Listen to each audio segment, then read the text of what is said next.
પાટણ જિલ્લા પંચાયતની નાયતા બેઠક પર ચૂંટણીનો માહોલ ગરમાયો છે।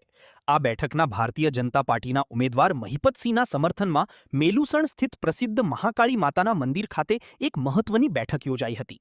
પૂર્વ સંસદીય સચિવ રણછોડભાઈ દેસાઈના અધ્યક્ષ સ્થાને મળેલી આ બેઠકમાં નાયતા બેઠક હેઠળ આવતા 16 ગામોના સામાજિક અને રાજકીય આગેવાનો મોટી સંખ્યામાં ઉપસ્થિત રહ્યા હતા।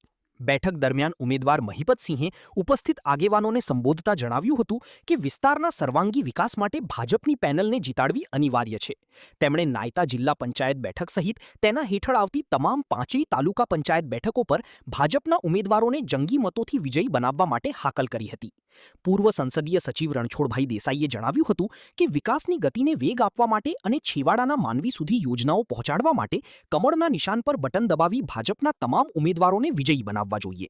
આ બેઠકમાં ઉપસ્થિત તમામ આગેવાનોએ ઉત્સાહપૂર્વક ભાજપના ઉમેદવારોને જીતાડવાનો વિશ્વાસ વ્યક્ત કર્યો હતો।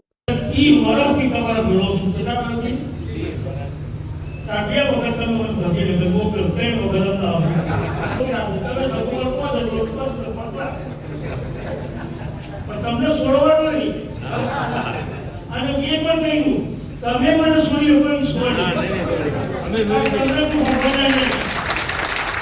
એ વિધાનસભા લોકસભા એ આવતા આવશે પણ અત્યારે નીચે સ્થાયી સંસ્થિતિ ચૂંટણીઓ છે એટલે નીચે પારો મજબૂત હોય તો ઉપરના ઝાડના ડાળા કેવા રહે ઝાડ કાઢે અને એટલા માટે સ્થાયી સમિતિની ચૂંટણીઓ છે।